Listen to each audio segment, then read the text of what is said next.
Hi, everybody. Today is Thursday, May 8th, 2025, and our friends Michael Hudson and Richard Wolff are back with us. Welcome back.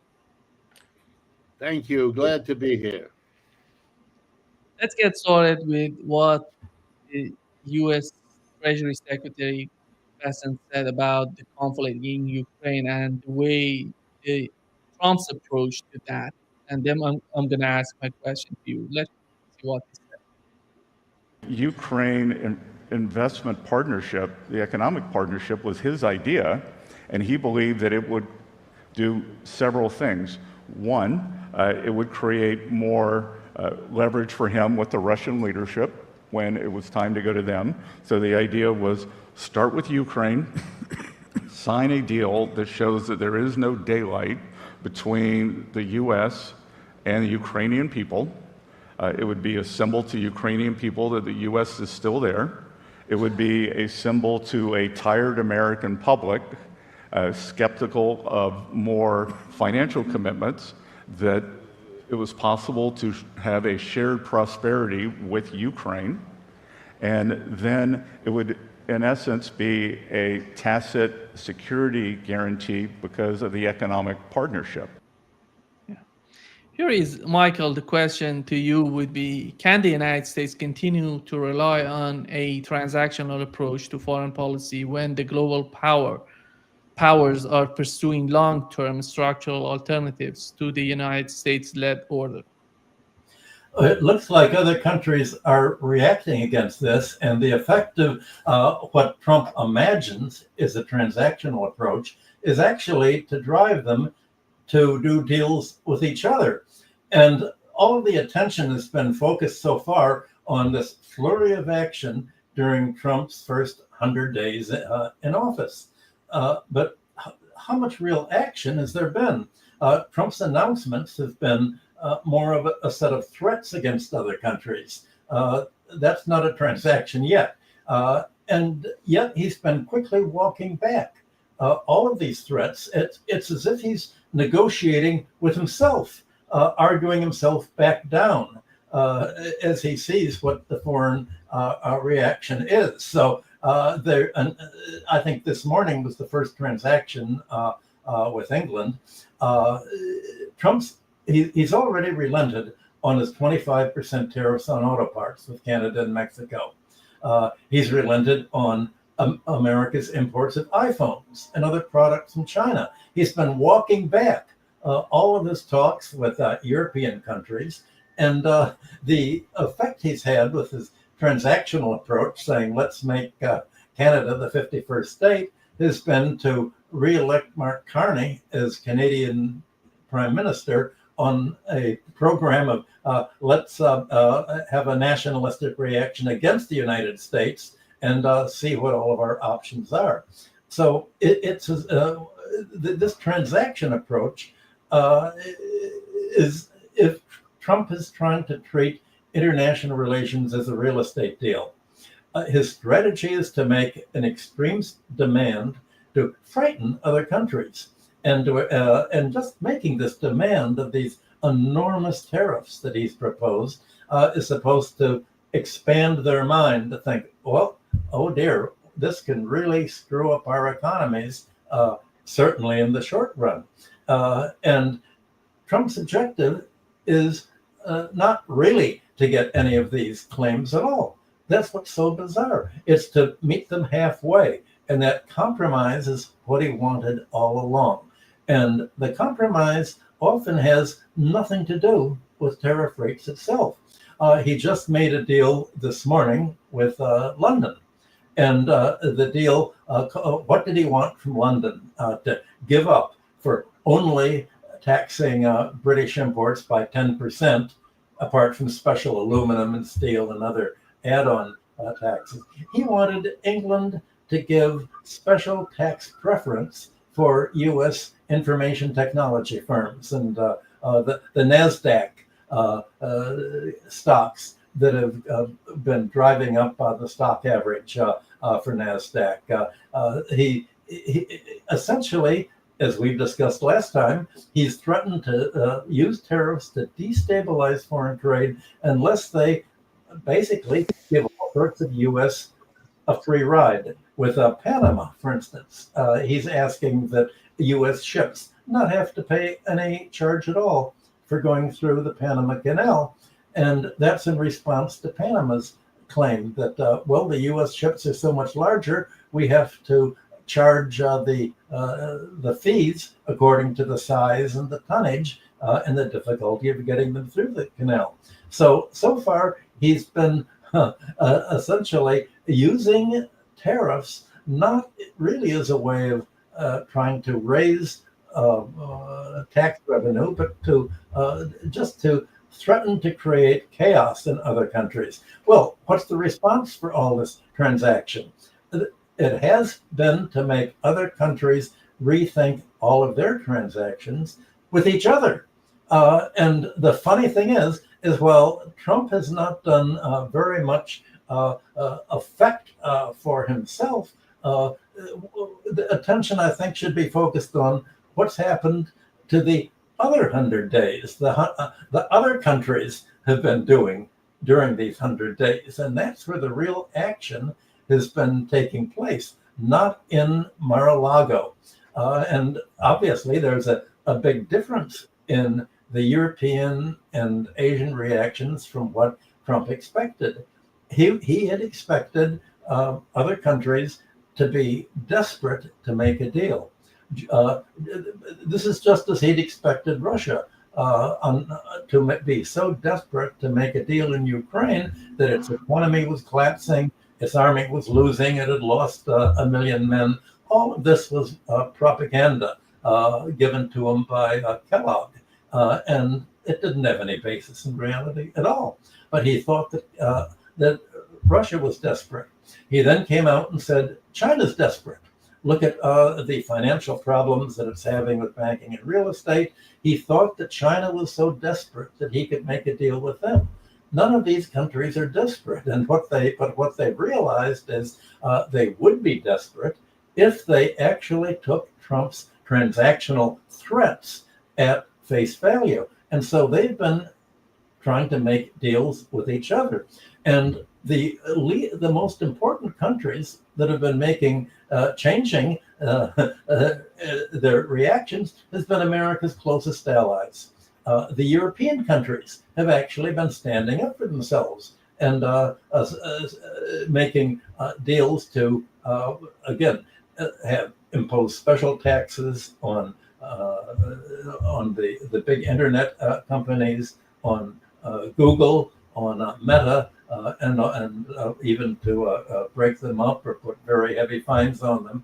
Just the opposite of what Trump wanted to do with them and with England. In Japan, they've said, well, we've really got to rethink what we're going to do with all of our U.S. Treasury holdings if we're really not able to export to the United States anymore and to trade with it. What's the point of holding all of these Treasury bills? And Japan holds more U.S. Treasury securities than any other country, even more than China. So you're having a reaction take place in other countries that's the reality. That's the real transaction. And as we said last time, this change in the structure of world trade that is a reaction to Trump's actions is irreversible.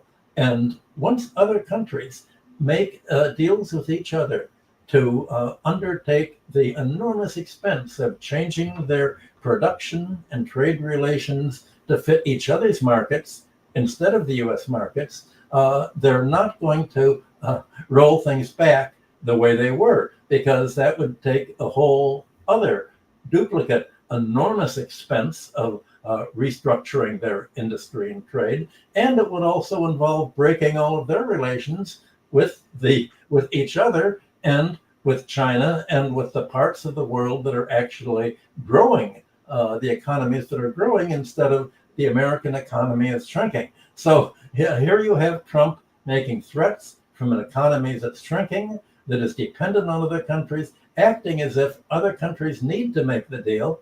And what they realize, they do have to make a deal, not with the United States, but with each other. That's the result of his transactional approach. Richard. Yeah, since since Michael has talked about the international, let me talk a little bit about the domestic here inside the United States, just to round out the picture. And there I want to talk about two things. First, the tariffs in terms of their internal effect on the U.S., and then the particular little story that isn't very little, which was the agreement, I think, since our last meeting, or at least very recent, to change what's called the de minimis rule, which is the rule that if your package coming into the United States is worth $800 or less, you do not pay a duty of any kind. You do not get inspected. You're a retail transaction. And why is that important? Because the greatest use of that has been made by the lower half of the income distribution in the United States. Because what this is about is a way of cheapening the purchase. The reality is, and I'll say it as starkly as I can, that in recent weeks and months, we have learned from the Starbucks Corporation, the coffee shop chain, from the McDonald's Corporation, the hamburger chain, two of the most important, widely distributed fast food service industries, that they are in financial trouble. And they have released information indicating that their research in both cases shows that they're losing business from the lowest income groups that patronize them. In other words, it's becoming unaffordable to get the latte at Starbucks or the Big Mac at McDonald's. All right. If that's the case, then I need to explain to everybody, if you haven't understood it, that both a general tariff and the de minimis, moving it from the $200 to the $800 and now taking it away, I believe as of tomorrow, or in any case, about now, it's being phased out. And all of those low income packages will now be hit with duties, and very high duties. We're talking 145%, doubling, more than doubling the price. Okay, a tariff is like a sales tax. It's a regressive tax. It makes no effort to account for the purchaser's ability to pay. It's not like the federal income tax. It's a regressive, not a progressive tax. Removing the $800 exemption for the de minimis is likewise a regressive act because it doubles the price like a sales tax might, and that's a well-known regress. So what are you doing? This entire package of policies can only worsen the already extreme inequality of income and wealth inside the United States. And I believe almost everyone, even right wingers, understand what happens to social divisions, to animosities, to hostilities, to discrimination when you do that. That every social problem we know is aggravated. You know, the recent books, the work by the Princeton researchers about the middle class that's committing suicide and all the rest of it. The research is overwhelming that this is a, here we go, self-destructive program. So Michael just finished talking about how it's self-destructive globally, and I want you to see it's also extraordinarily self-destructive, I think, domestically.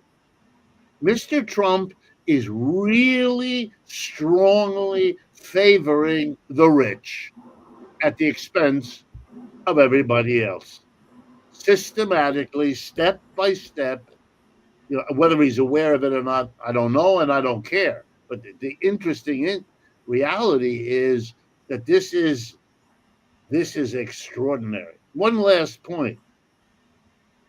I think it's crucial to remind people. I know we've said it before, but it's crucial at this moment, given what Michael just said, to remind people that the transactional approach that Michael just, illustrated or summarized, on again, off again. Now you have a tariff. Now you don't. Now it's high. Now it's low. Now it may be just a negotiating ploy to get little gifts. He can run around the country and say to the American people, I got the minerals in Ukraine, or I got whatever the British gave away, etc., etc.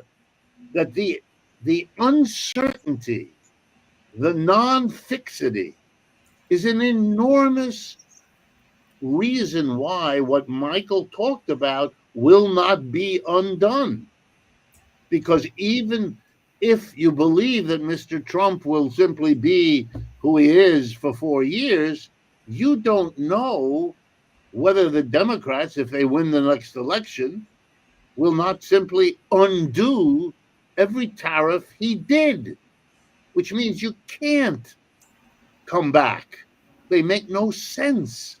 But it even means that the only thing now is to get out of the dependence on the United States. It's too uncertain. And why is that important?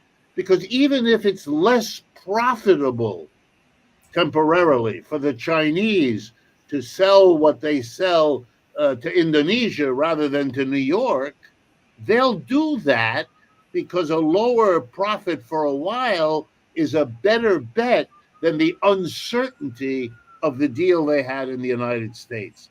That will be as important a factor in the calculations of businesses around the world that are now going to do everything in their power to reduce their connection to the United States. It's the same thing. If he cuts a deal with Xi Jinping and the tariffs against China disappear or are reduced, it's too late. You've shown what you're prepared to do. Every Chinese company, even if they applaud reducing the tariffs, worry, when will they be imposed again? What set of difficulties in the United States and for the United States will lead it to try to solve its problems in this way? This is an empire whose decline is causing it difficulty, which it's trying to solve by making the rest of the world pay, not understanding that the decline can't be fixed that way because it'll make the decline worse. That's what we're doing. Every other empire has done things like this. We're doing it as if it never happened before, as if no one had Mr. Trump's ear to say, be very careful. Declining empires have a nasty habit of trying to solve their problems by exploiting their empire situation, which only hastens then the demise. Well, Richard mentioned before the effect of Trump supporting the wealthy and the lower income consumers and wage earners in America suffering. But the Wall Street Journal has been filled with accounts of small businesses in the United States that have been negotiating with Chinese companies to provide key products that they've been selling. And the number of small businesses that have been operating in China is a very significant proportion of China's industrial factory production. And it's these small businesses that are being subject to these tariffs. Some of the small businesses have actually arranged with their customers for the Chinese companies, indeed, to send their packages either from China or sometimes from Hong Kong by the de minimis package sales to customers. But most of the companies simply have been importing what they have hired the Chinese factories to produce on highly specific product designs to sell to the customers. These small businesses are the single major sufferers of the tariffs that Trump has imposed on China. He's exempted the big companies, and especially those of his biggest campaign contributors like Amazon or the iPhones from having to pay the tariffs. But he hasn't paid any attention at all to this large trade in small businesses. So it's not only the lower income McDonald's customers that are being squeezed, it's the small businesses that are being squeezed. And they were supposed to have been part of the Republican Party's designated constituency. So all of this, I want to talk about what's likely to happen this weekend in Switzerland when the American trade negotiators finally sit down with the Chinese negotiators to decide, what is going to happen, because after all, it's the U.S.-China antagonism that's created all of this. And I think that I can just imagine how the discussion is going to go. It's not going to go the way that Mr. Trump expected. I think China is going to insist as a precondition, its ask, to revive the World Trade Organization by permitting a quorum of judges to be filled instead of the current paralysis. There are not enough. The United States has refused to appoint a judge to the World Trade Organization, which is preventing China from using the rule of international law to say the United States is breaking the law, we need compensation. The United States has crippled the WTO to enable it to break the law without any recourse. And what on earth, even if you break the law, what's the point if there's no court to impose fines or sanctions or otherwise protect these countries? I think that Besant is going to offer to cut U.S. tariffs to only 40%, maybe even less. And China recognizes that a 40% tariff on its goods, or whatever Besant asks for following Trump's orders, is the equivalent of a total block of Chinese imports. And so China is going to insist on no change at all. In fact, it said, before we can negotiate, we're not going to negotiate with a gun to our head, which is Trump's idea of a transaction. I can shoot you, wreck your economy if you don't do what I want. That's a transaction, Trump style. China is going to say, first of all, abolish all your tariffs on China.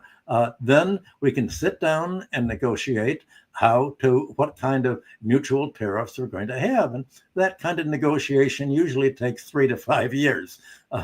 And Besant has already said, well, all right, we're going to offer no tariffs at all on specific categories of goods to the United States. For instance, your rare earths, the materials we need for national security to make our arms so that we can bomb you when we go to war with you in 2 years. No tariffs at all on those. And I think China is going to realize that these offers of trade with no tariffs, such as iPhones, are no U.S. sacrifice at all. They're an indication that the United States needs these imports from China, that it's dependent on these imports from China, and that all China has to do is nothing and let Trump roll back the imports on designated products, just as he's been doing with iPhone and with similar products for other countries. But what I think Bessent is really arguing for, remember, he's a financial guy. He was part of George Soros's team that raided the British sterling to force its devaluation a few years ago. Trump is going to say, well, we can talk about lowering tariffs, but we want you to give special favoritism. Let U.S. banks come into China. Instead of having your socialized banking system, let American banks come in and make loans to your population. He's going to want financial access. We'll give you access to our markets for goods. You give us access to your financial markets. I think that's China would have to roll back its whole revolution to do that. I think the U.S. will ask China to stop its sanctions against exporting rare earths and other national security items. And there's no way that China is going to agree to this. Any tariff agreement that China makes is subject to a parallel to just as the United States blocks anything having to do with national security to China, such as advanced computer chips or the Dutch computer chip engraving machinery. China is going to say, well, we're going to trade in normal consumer goods, but not goods that are needed for Americans to be in direct military or monopoly competition, especially in the fields of information technology, high-tech processing. And I think that other countries are going to see that this is basically the approach that they're going to be taking. I think as Richard was just saying, they realize that any agreement they may make with the United States over the next 3 months, we're still in the 3-month interim that Trump has said he's negotiating on a country-by-country basis. We will wreck you if you don't give us a give. All of these they make an agreement, and then Trump can change it unilaterally on a moment's notice, leaving with other countries the same threat as before. But the United States will have used this time to insulate itself from more foreign moves. This is very similar to the kind of ceasefire that Ukraine wanted. The United States wants a ceasefire in the trade war with China to say, well, keep keep exporting to us the materials we need, rare earths, other materials, and we'll see what we can do later. He tries to make a promise. Other countries know that he has no obligation to live up to these promises, and what Trump wants, just like Ukraine wants to use a ceasefire to mobilize its army and bring in the German weapons and missiles and the English troops to fight Russia. So the United States wants to use this total free trade to build up its national security reserves of products that it needs from China, so that then it can go back to total trade war with China. Well, obviously, China's not going to give up on that. So the real split in today's relations among countries is, I think, countries that look at the short run, here's the choice they're given. They can look at the short run and say, all right, well, we don't want our trade to be disrupted. And so we're going to focus our trade still on the United States, even though it's a shrinking economy in the long run. Or other countries are going to recognize the need for a long-term transformation of the world economic order to reorient their trade with China, Asia, the Belt and Road countries. The real choice is between independence from the United States or dependence on the United States and a U.S.-centered economic order that was put in place in 1945 that is now obsolete, or the creation of a new economic order. Trump's transactional approach has led to a transaction of consciousness on the part of other countries. And this change of consciousness is what is irreversible. And that's the real effect of his first 100 days and the April 2nd tariffs that he imposed. Richard, Today's Financial I think, Times carries go ahead. Today's Financial Times carries a story that EU companies, European companies, are busy in China capturing or trying to capture the market that can no longer be served by American companies because of the tariff blocking them. Now, here's why that's an important story. It is a problem for China to find a market to replace the United States. They had not an overwhelming, but a significant export business to this country. And there are very few places they could hope to replace it. But Europe is number one on the possible places for them to do that. But the Europeans wouldn't allow the Chinese to do it unless, of course, the Chinese did for the Europeans what they need, because they're losing their market in the United States. So you have, a marriage of convenience between the Europeans and the Chinese, as each of them uses the other to soften the blow of anything Mr. Trump might do. Now, Richard, you may bring Japan in as well. Yeah, and now, Japan's a little different, but yes, especially after the bond market troubles of a few weeks ago now. Is it a few weeks? Yeah, a few weeks ago, when the Japanese were saying to the Americans, if I read it correctly, if you hit us with tariffs, we're going to rethink the purchase of U.S. treasuries that we have so conveniently done for you for 30 or 40 or 50 years. That's another danger lurking. But let me finish this point. You are bringing together Europe and China. Let me stop everybody. That's an enormous part of the world economy right now. Anything that even a transactional president might do that would bring together the Europeans and the Chinese, and with the Chinese, the BRICS alliance, into working together with the Europeans in jointly shared hostility to the United States. Well, that you're now moving out of the range of a mistake into the range of stupid. This is stupid. What are you doing? This is, you're creating enormous difficulties for the Europeans, who don't want to deal with the Chinese because of the Chinese closeness to Russia and the fact that all European center and center-right governments now have nothing left but their anti-Russian politics as they die there. And Michael mentioned the Canadian election.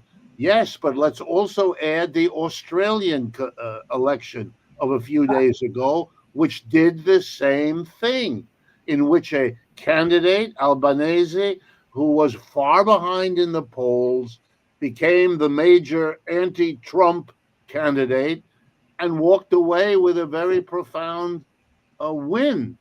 These are straws in the wind. You do not want to pretend that you don't see.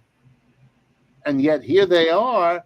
And then today's, I couldn't believe it. Today's Financial Times major story about EU companies grabbing market share from the Americans who can't do their business anymore. This is a concrete exemplification of what Michael was getting at in what he said at the beginning.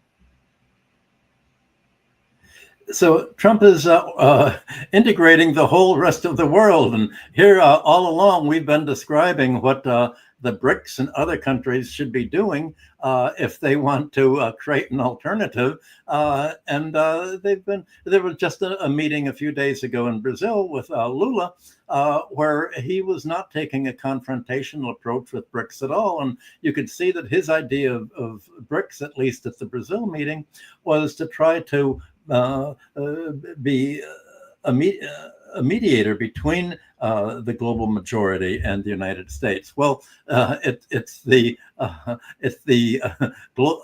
other countries, it's Trump's allies that are making the big pressure for all of this to create some kind of new order. And since Richard mentioned Japan, I'll give you an example. I was in Japan some years ago and met with the CEO and the vice president of a major company for a long strategy dinner, one of the biggest companies in Japan. And one of the things that Japanese like to do is to sing songs at the dinner. And they sang one song, and I'd had quite a bit of sake. And the only songs that I could remember were the old socialist songs that I knew as a child, since they said, here are the songs you meant as a child. And I sang something like Working Men Unite, You Must Put Up a Fight, etc. Well, all of a sudden, the CEO, who looked like a Buddha, was glowering, and the vice president, who had a rather threatening look on his face, had a big smile. He took me aside later and explained that his Japanese company always had a plan B as an alternative to its pro-US plan A. And his job was to head plan B, which was to restructure the company's trade and investment with China away from the United States. Well, China had lost very heavily in the Plaza and the Louvre Accords with the United States that forced its currency up, and Japan had to agree not to tariffs, but to voluntarily cut their automobile and electronics exports to the United States within limits, so that the United States auto industry and electronic industry could become more competitive. But you can, as you can imagine, the United States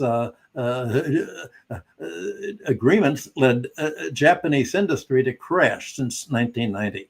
Its Nikkei stock average needed, I think, to be around 36,000 in order to maintain growth, and it's still gone way below that. And Japan doesn't ever want to repeat this again. So I would imagine that there are talks now going on about indeed talking to China about, should we really have a phase change in our relations? Should we really reorient our trade with you? Can we agree on some kind of specialization of production, mutual investment, and markets that can help us replace the United States with China? Well, that's how world economic works. It's a step function.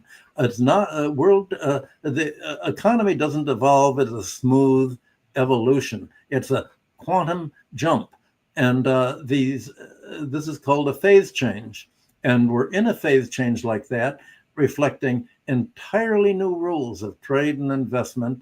And today we're seeing the rest of the world preparing for that, while they're making their own plans for how are we going to meet with Trump when he meets with us and tries to do with us what he was able to do with England.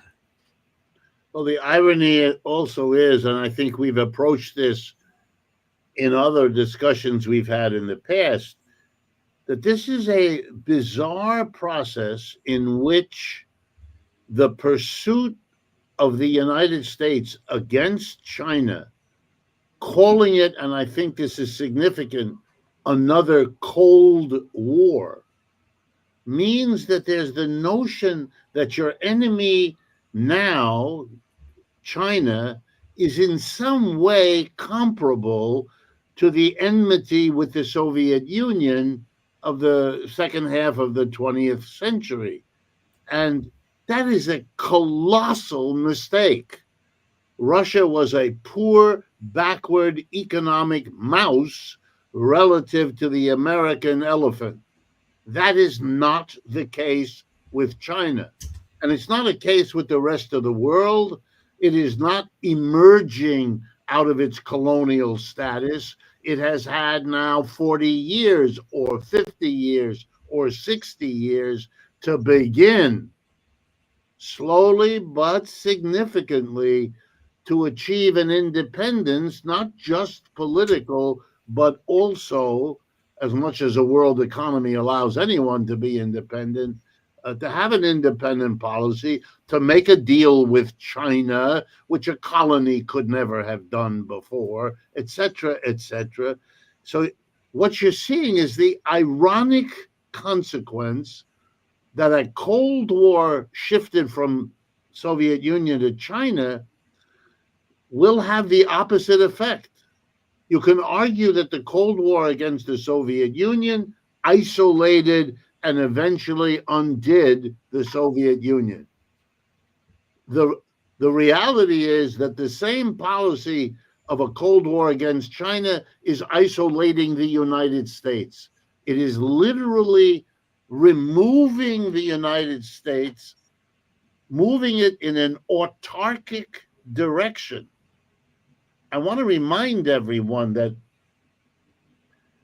tariffs that make everything more expensive here, one way or another, means that other countries who have competitors to the United States will be able to buy their inputs at lower prices than American companies will have to pay because of the tariff wall.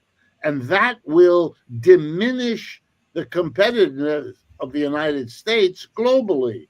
And that will cost jobs, incomes, and will have a cumulative effect. To use the Marxian language, you are constricting the production of surplus here. And in the end, that's the lifeblood of the system's growth. And there's no financial manipulation that will help you escape from that self-destructive, self-isolating policy. Well, I'm glad, Richard, that you mentioned the comparison between the new Cold War with China and the Cold War against the Soviet Union. What was really the source of this Cold War? It wasn't so just geopolitical. The Soviet Union wasn't a trade rival or an investment rival. It was a different economic system. And that's what led the United States to start the Cold War right away in 1917. As soon as you had the Bolshevik Revolution there, the U.S., along with England, tried to invade Russia and overthrow the revolution. The whole fight against communism, they didn't say it's against the Soviet Union or the Russian people or Russian production. It was against communism. And the threat of communism, what was it? The Americans feared that it was an alternative economic organization to that of American finance capitalism. They feared socialism. And in the negotiations in 1944 and 1945, leading up to the World Trade Organization creation of the International Trade Organization, the U.S. negotiators said, how are we going to deal with a socialist economy? Because socialist economies are lower cost than Western capitalist economies. Socialist economies are more efficient because they don't have a predatory financial class. They don't have a real estate class. Their housing costs are much lower because you don't have an absentee landlord class that is able to maximize its land rent. You don't have debt. The government of Russia simply creates the money. Well, we all know that the Russian system really wasn't a workable economic threat to the West because it was basically under Stalin, it was a bureaucratic collectivism. They didn't let 100 flowers bloom as Mao did. They didn't let what had been Lenin's new economic policy of 1921 actually create any kind of competition there. China did. And so China's threat isn't simply that it's producing low price exports. That's what America wanted with the class war of outsourcing its labor to China. That China was doing exactly what the United States wanted it to do: produce cheap labor to keep down America's manufacturing labor. But what China did by being so successful was a system that the financial sector was part of the socialist government, was part of it was the government that created money. China did not have a banking system that lent for corporate takeovers, for stock buybacks, for all of the things that the American banking system did. China did not have privatized transportation and other public utility monopolies, because these were public investments providing low-priced transportation, low-priced communication, and all of the things that socialism set out to do during the progressive era over 100 years ago. That's the threat to the United States, the specter of socialism being more efficient than the American financial system that has moved far away from the industrial capitalism idea of efficiency in the late 19th century to something completely different. The financial sector, finance capitalism, has taken over industrial capitalism and in the United States. And the great threat is other countries saying, this doesn't work. Why has China grown and not the United States and Western Europe? It's a different economic system and political organization.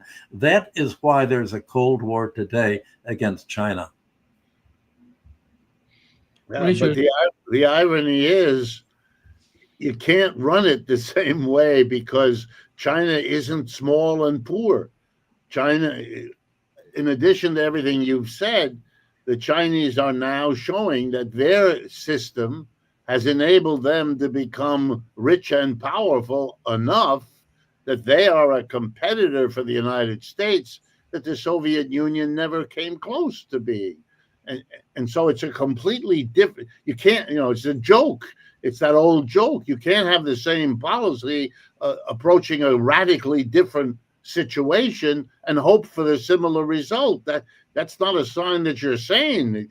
You're not doing the normal intellectual process of asking the relevant question. And the relevant question here is illustrated by that headline in today's Financial Times, where you scratch your head and say, yeah, duh, the Europeans, while arguing against Mr. Trump, are quietly sending trade missions to China because they have a lot to talk about, the two of them.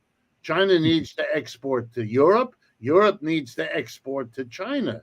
Germany has been exporting to China in a crucial way for many years. So the relationships are there, the systems are there, the trade routes are there. Everything is in place for them to be able to do this, and they're now going to do it. And they're going to do it no matter what agreements are made by Starmer and Trump, because, again, for the British, unless they are unbelievably stupid, they are going to understand. They're going to understand that the uncertainty alone means they have to do this. Not to do this with China, given what Trump has already shown him. And by the way, not just Trump, but the fact that at least for the moment, there's no visible corporate opposition. The corporate sector seems to be saying, let's see what Trump can do. Well, that's sending a message to everybody. It isn't just Trump. And even if Trump were to disappear in some magical way, why should they believe that there isn't another Trump waiting in the wings?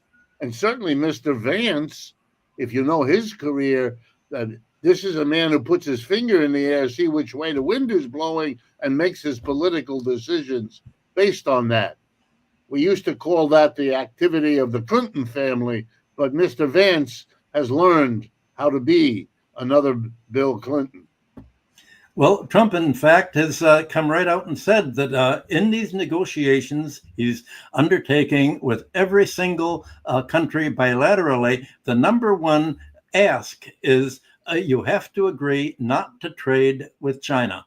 Well, the way that, from what you and I have just been describing, this is not going to be successful. So the whole idea of these threats that Trump has made, that has disrupted the whole economy, that is driving other countries together, leaving the United States self-isolated, was all based on the erroneous belief that Trump could say, we will lower the tariffs if you will make your economic trade and investment focus on the United States and boycott China and impose sanctions upon it.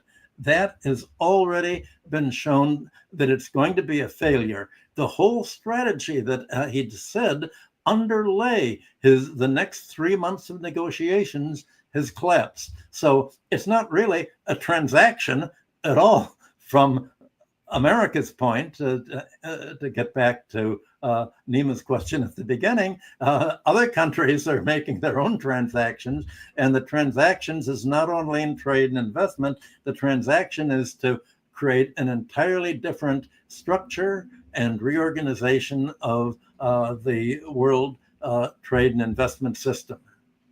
Michael, I don't know. I was just wondering whether Michael or you, Nima, whether there's a provision in whatever was agreed between Trump and the British about what Britain is or isn't free to do with China. In other words, was the boycott China a component that was agreed to by Britain? I think Trump is giving the speech on that even as we're speaking today. So we can't listen to that and talk at the same time. Okay. Yeah. Richard, just before wrapping up this session, I think the crucial point right now is for some countries like Brazil, it would be the following question: can a middle ground strategy like the one Brazil's Lula is attempting right now realistically exist in an increasingly polarized global order, and as we're watching, as you've mentioned? Well, on one fundamental basis, I don't think so. And that fundamental basis is the fact that the Chinese keep outgrowing the United States. And what that means is, to be blunt, time is on the side of the Chinese. And they know it. And I believe Mr. Trump knows it. And they don't have the time.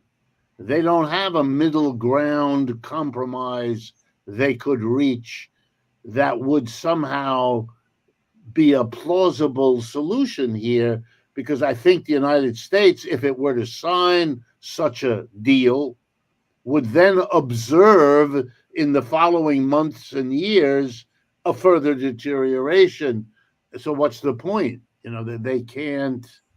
Now, you might answer me by saying the apparent decision to continue the war in Ukraine is also an American agreement to something that can only get worse for the United States, since, from everything I can tell, nothing is stopping the Russians from making a steady progress as they move westward across what remains of the Ukraine period. You know, so they're willing, apparently, to let that get worse in order not to have to take a position now.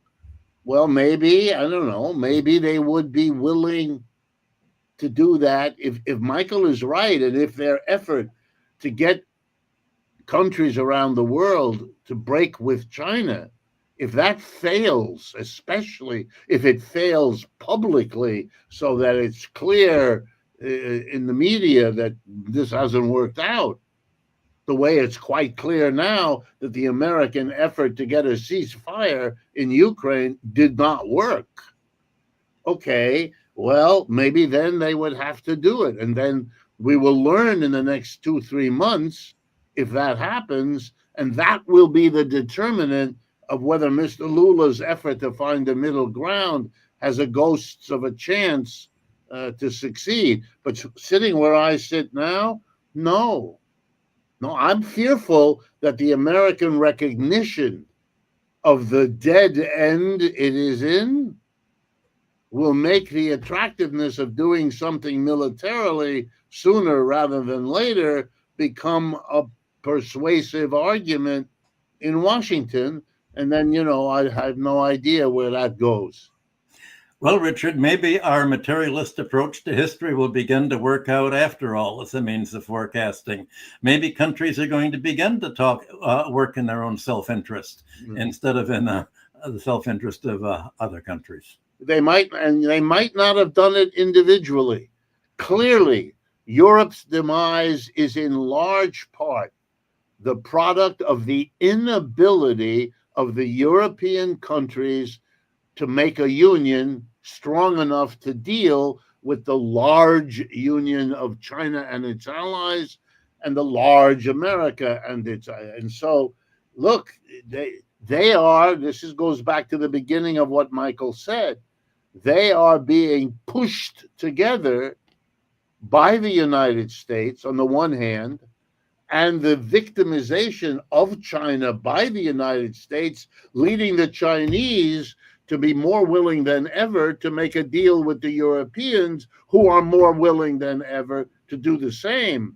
That might be very, very dangerous for the United States, because it could mean the salvation of Europe and of China by them coming together. Who would have thought it, given the three poles of the world that we were in up to a few years ago?